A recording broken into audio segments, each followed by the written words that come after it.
Everybody, you're just in time for What's Hot, where we talk about the stories that have everybody talking. Today we are joined by Barb Bartlein from the People Pro, plus Jeff Wagner back with us. So a judge decided against the city of Milwaukee, upholding the decision to allow city workers to live where they want. Mayor Tom Barrett is vowing to fight the judge's decision should the city be allowed to keep its residency rule. Well, I mean, here's the bottom line.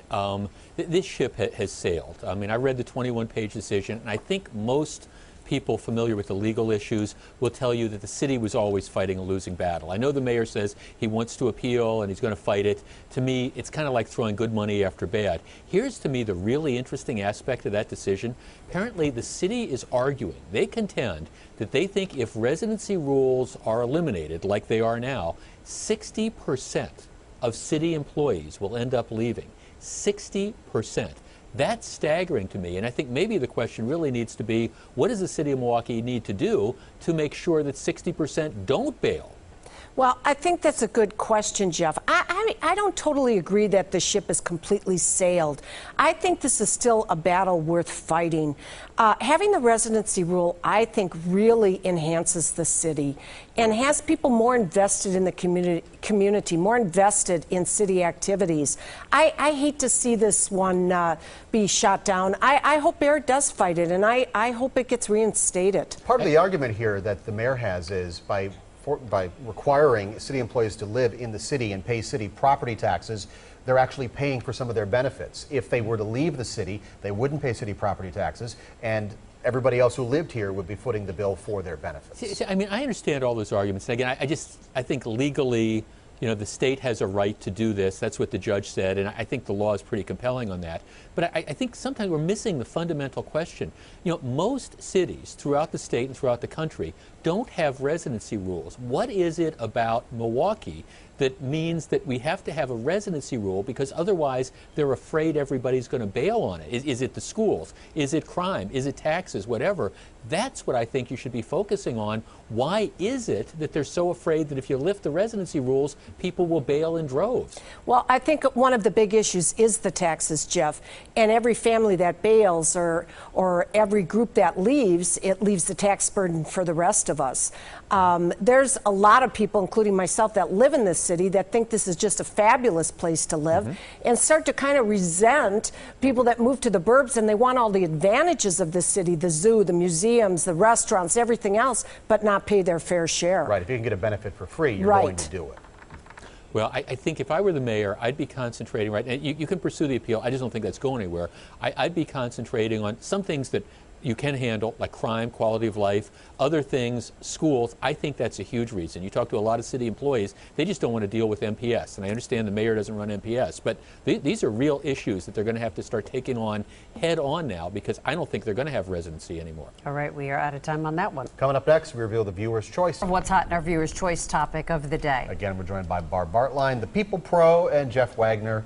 He's the radio guy. Today's viewer's choice topic: should money be cut from food stamps under this new farm bill? Lawmakers reached a deal on a farm bill that cuts food stamps by about $800 million a year. That'll force some needy families to feed their households with less money. I don't think the food stamp money should be cut. I do think, however, there needs to be better scrutiny over who's getting food stamps and the monitoring of the program. This feels like somebody just added this into this bill to make it more popular or something. My question would be, if you clean up the fraud that's related to the food stamp program, how much money would that save you?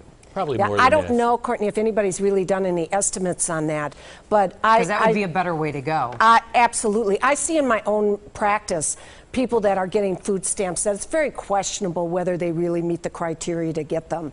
I don't know how they do it. This is clearly, I think this is one of these programs, like a couple others, that are subject to abuse. Now, the only thing I'm going to say, it is important to put it in perspective. When they talk about cuts, we're talking about Washington speak.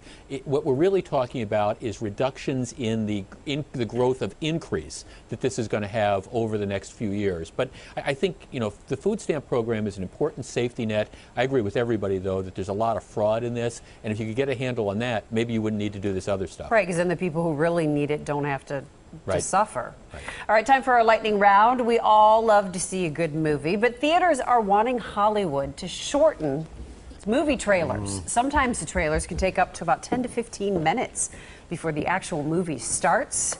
What are your thoughts? I don't know if I don't mind them. Well, the do. other day, I think I paid my babysitter more money because we had to sit through the previews. Okay, all right. I mean, I'm just always amazed. Okay, over the break, my wife and I went to see Saving Mr. Banks, which is, by the way, a very good movie. We get the start time is supposed to be 4:30, whatever it is. We get there at 4:25. We're there till 5 o'clock or thereabouts. I mean, they're literally between the ads and the various commercials and the trailers. There were 20 minutes of trailers. 20 to 25 minutes maybe the other day. I don't think the actual length of the trailer needs to be shortened, but just show fewer of them. I think eliminate the trailers. I have an issue with that and the ads. When I pay for a movie, what I want is the movie. You want to put something ahead of it. What happened to cartoons? Why do I have to sit there and watch commercials? If I want that, I could stay home and watch TV. Okay, as long as we're in our soapboxes. Here's my other beef about the trailers. They show the whole movie nowadays. Yeah. I mean, I remember back in the day, okay, there was a little bit, it was kind of a tease to make you want to see it. Now, you go sit through a 5-minute trailer, you've seen pretty much everything that's going to happen. Why drop $15 to see the film? Or at least they show the best part, and then you actually go to the movie and you're like, well, I already saw that. Okay, see, Barb, you and I, let's get on a plane. Barb let's and head Jeff, out to man, Hollywood. you guys will are straighten them out. Fired up. I'm all for it. Absolutely. Don't mind trailers. And I also don't want to like spending $20 for one of the giant things of Junior Mints either. Oh, no, in here we theaters, go. Bring back the cartoons. Sneak your own in, Jeff. You just need a big purse, Jeff. That's it. Anyway, the What's Hot discussion will continue online. What type of purse should Jeff Wagner get? A Birkin, a Coach?